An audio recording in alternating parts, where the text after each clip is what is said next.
Yeah, just to bring a couple of facts into the equation. I'm interested in facts, not fiction. Yes, me too. And also, I'd like to ask you a couple of questions because you seem to have all the answers. All right, so in this call, you're going to hear a caller named Kevin who claims he's only interested in facts, not fiction. And what's so chilling is he sounds like a normal bloke. He doesn't come across like a mean-spirited, nasty bigot. It's just someone who believes the things that he's seeing and hearing on the radio and on television. And this is the new phase of bigotry. And in this clip, we're going to see a masterclass in how to expose it.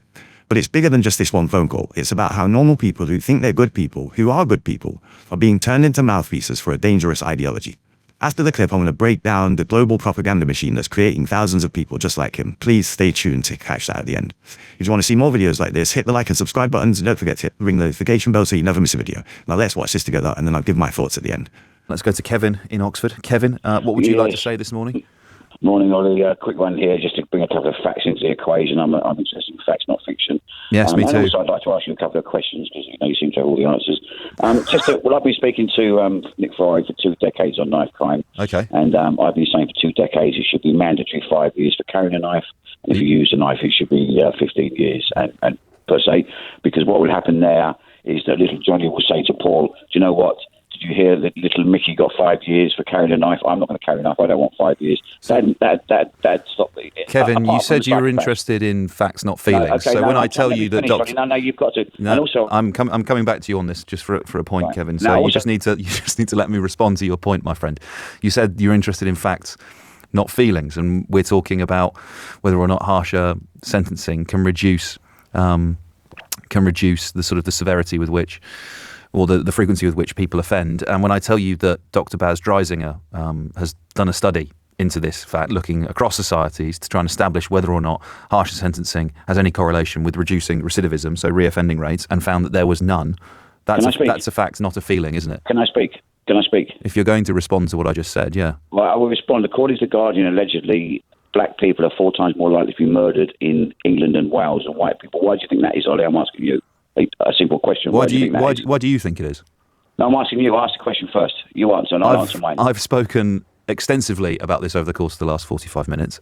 And right. Kevin, what I said... Sorry, could you repeat it? Yes, Why yes, do you think, I will. according to The Guardian, allegedly, that black people are 4 times more likely to be murdered in the UK? Do you want to listen? According to knife crime. Do you want to listen to my answer, Kevin, or do you just want to talk? No, listen, please. So, whilst yes, it's a alarming and upsetting statistic to see that despite only making up about 13% of London's total population, black Londoners account for 45% of the knife murder victims, 61% of knife murder perpetrators, and 53% of knife crime perpetrators. But I think that when you zoom out and you look at the history of serious youth violence in this country that goes back 200 years, and you tell me about the penny mobs or the razor gangs or the schemies in Glasgow, most of whom were white, if you want to think that race is relevant, you've got to tell me what the problem was with the white community in Glasgow. And for me, it would appear to be that the commonality between the two is poverty. Well, I like your facts. They're very good. I mean, you've hit some amazing figures there. You're very correct with that. I'm appreciative of that, Ollie. Thank you. In my opinion, you want to know my opinion? I do. You said about youth clubs not being operative anymore.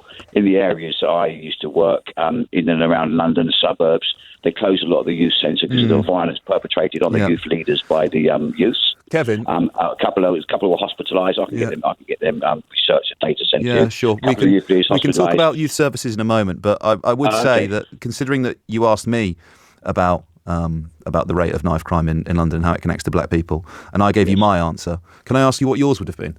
Yes, I believe. I think there's more of a culture in the black community to use knives than in the white community. So you're just a racist then? No, you said that. I didn't say that. I know full well I said that. So you just think that making a statement, I'm a racist. If you say that black people are more culturally inclined to stab each other, then yes, I will 100% call you a racist. According to my research and my experience in life of growing up in and around the London suburb and travelling globally, yes, I in my youth, I didn't know anybody that was stabbed. As I've got older, there's a lot of people. I work all around Camden, Hampstead, all around those areas. Camden now, Well, you don't want to be. I mean, you may have a look in Camden, Oli. It could be within your inner circles. Who knows? A bit far away from the Westminster bubble for you, but I think you need to get out and do a little bit more research on it. Thank you for your time. Okay, thank you, Kevin. Thank you for your time as well. Yeah, I would suggest that you probably need to get out a little bit more as well. Do a little bit more research yourself. It's telling that when I spoke to you about violence, serious youth violence in Glasgow, you were quite keen to move the conversation on to youth services and else. You didn't really have an answer to that point. And when asked, your idea that black people are just culturally more inclined to commit knife crime, I'm afraid, Kevin, there is no other word for it. That is racism. Now, let's be clear about something. The scariest part of this call is, like I said earlier, that Kevin doesn't sound like some cartoonishly evil, hateful bigot. He sounds like a normal bloke. He probably thinks himself as a good person who is just brave enough to say it like it is. You often hear that. And that's the entire point. This is how modern radicalization works. It's not about finding nasty people. It's about making normal people believe in nasty things. And it's a deliberate strategy tied to the global resurgence of white supremacy, which is gaining ground not just in the USA, but here in the UK and across Europe. Far-right accounts on platforms like X feed regular people a constant stream of out-of-context videos. Black people, non-white immigrants committing crimes, until they've built a completely false link between race and criminality in their minds. It's the same ideology behind the relentless attacks on concepts like DEI and removing history books from schools, claiming that they are not teaching people how to be British or properly American. The goal is to first create the racist narrative that inequality is natural, and then attack any policy designed to fix it as anti-white. But when you look at the actual data, this worldview collapses. The single most powerful predictor of high violent crime rates isn't race, it's just as Oli says in the video, inequality, poverty. And this is why Oli's reference to Glasgow's white razor gangs was so brilliant. He could have mentioned Liverpool or Manchester too. In every one of those cases, the root causes were industrial decline, unemployment, and hopelessness. It's a global constant, from Mexico to Haiti to the struggling parts of any nation. The common thread is never ethnicity, it's the crushing weight of poverty.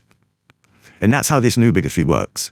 It finds regular people who would never join a rally in a white hood, and it slowly feeds them fear and misinformation until they're repeating the talking points of a resurgent white supremacist movement, even without even realizing whose script they're reading from.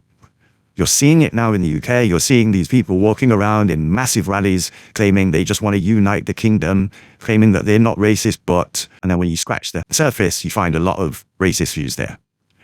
So what do you think? How do we push back against the propaganda machine that is constantly targeting everyday people? You're seeing it with the rise of Reform UK, the AfD in Germany, and lots of other far-right parties across Europe. Let me know in the comments below, and if you enjoyed this breakdown, make sure you hit the like and subscribe button for more, and don't forget to hit the notification bell so you never miss a video. Thanks for watching.